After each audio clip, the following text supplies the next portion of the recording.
Good morning and welcome to the daily chapter reading of Some of It Was Real.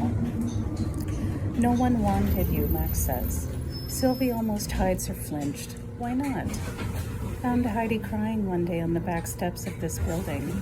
She tried to place you in a foster care home. Don't know why it was so hard. Kids under the age of 5 were always pretty easy to place. She said you desperately needed mom and dad, even the temporary kind. Honestly, I thought she might finally be ready to say yes to my proposal. I would have taken you in. Sylvie grimaces, but she wasn't, so you didn't. Max finishes his cancer stick, lights another. I peripherally knew a guy, president of Rotary at the time. There was a young family who recently joined. He thought they might do the trick, just for a bit. Max coughs, the sound phlegmy and rough. What's their name, I ask. Hoarsely, Scott, and her name was Faye or Faith, I think. They may or may not still live in Portland, that's all I know. Sylvie tugs her ear, hesitates, then says, you should get a physical. Have them check your pancreas. Max chuffs. Too late. My pancreas and lungs are hosed.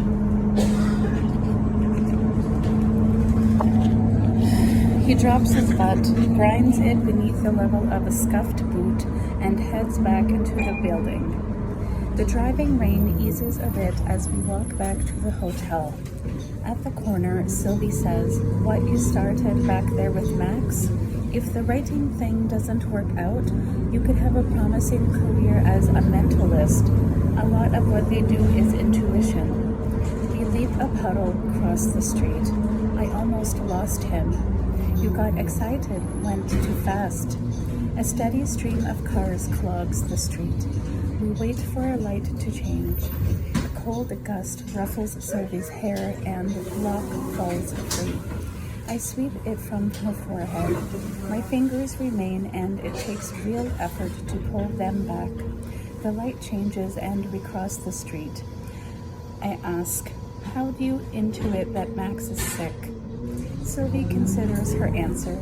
He has rhinophyma, a skin disorder that makes an alcoholic's nose swollen and red. So you could say a doctor's visit to check his pancreas was an educated guess. Or you could believe that his mother came to the red door, showed me her son's diseased organs, asked me to help him. Sylvie meets my gaze. The sparkle in her eyes as she watches me grapple with what's true makes me chuckle. Despite the fact that Mac's answers hurt her, that he hadn't wanted to help her, she still tried to do right by him. Again, she shows kindness. When we step into the warm hotel in a rush, I say, I'm not sorry about last night. Are you? Sylvie's smile is suddenly shy and the grim day brightens a touch. I'm not sorry either. Back in the room, I start with the easiest method, online white pages. There are 42 Parsleys listed in Portland, but no Scott, Faye, or Faith. I give Sylvie her phone just for this, and we call all of them anyway, figure they might be somehow related. Neither of us gets a hit. What's next? Sylvie asks. A lot of people no longer have a landline, so let's try people search engines. She watches over my shoulder as I type names into the free apps True People Search and Zaba Search. Nothing. I agreed to a fee and tried being verified and Pipple. No hits for a Scott and Faye or Scott and Faith. How about Facebook? There will be hundreds of Horsleys, I say, and there won't be any numbers. We spend the next hour looking anyway. Find a Scott Horsley who lived in the Midwest, rides motocross. A Faith Horsley who has a book club with thousands of followers. There's even a Scott and Faye Horsley who are siblings, professional tap dancers. We order room service for lunch, grilled cheese sandwiches, and tomato soup. Sylvie wraps long cheese strands around her index finger, then nibbles them off like a little kid while Moose and Chris play with his fuzzy toy. Suddenly, Sylvie exclaims, Rotary. I mentally kick myself, embarrassed that I didn't think of it. Quickly pull up the website, scan the list of past presidents and the years they served. 2 short calls later, and Sylvie has spoken to Mr. Jones, gotten a number for Faith Horsley, who uses the last name Benson, and set up a 6:30 meeting with Faith for tonight at her home. Giddy, she spins in circles, then falls onto my lap. I kiss her. Maybe it's wrong to do this again, given, well, everything, but people do the wrong thing for all sorts of reasons. I'm not trying to manipulate Sylvie. I haven't demanded sex to shelve my article. The truth is, what started as a mutual need for emotional release has shifted. My attraction to her now runs deeper. Our kisses intensify. We're both adults. We're both making this choice. Sylvie unbuttons my jeans. I ignore the warning bells signaling that I'm in danger of losing objectivity and pull off her sweater and lace bra. The sound of bullfrogs loudly croaking breaks through the moment. I reach behind her, send the call to voicemail.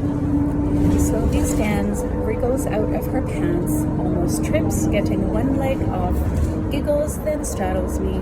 Only a silk scrap of panty left between us. She yanks off my flannel shirt, nails skimming along my sides. Nerves scream, every inch of me wrecked. The phone rings again. Bullfrogs.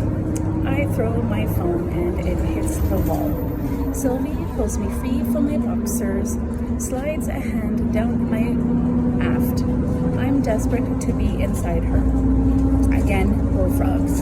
Shit. I'm sorry, I have to get it. Sylvie retrieves the phone, hands it to me. Breathing hard, I say, hello? I'm sorry to bother you, my mom says. I know, you're busy. Voice tight, I ask, can it wait? Old lady problems. I fell. Doc says my hip is broken. I'm having surgery to pin it. They're getting me ready now. Just wanted you to know in case. She's talking too loud, sounds scared. What hospital? Legacy. I'll be there when you wake up. You don't have to come all the way. I'll be there, I say, and hang up. I'm sorry. Sylvie tugs on her jeans, tosses my flannel shirt over. Let's go, she says. Where? The hospital. Taken aback, I say, you don't have to come. I know. I button my shirt. Are you just being nice to me because my mom is hurt? Maybe. We leave Chris and Moose in the room with food and fresh water, hang the do not disturb sign for a disappointing reason, and head to the hospital. In the Uber, Sylvie holds my hand.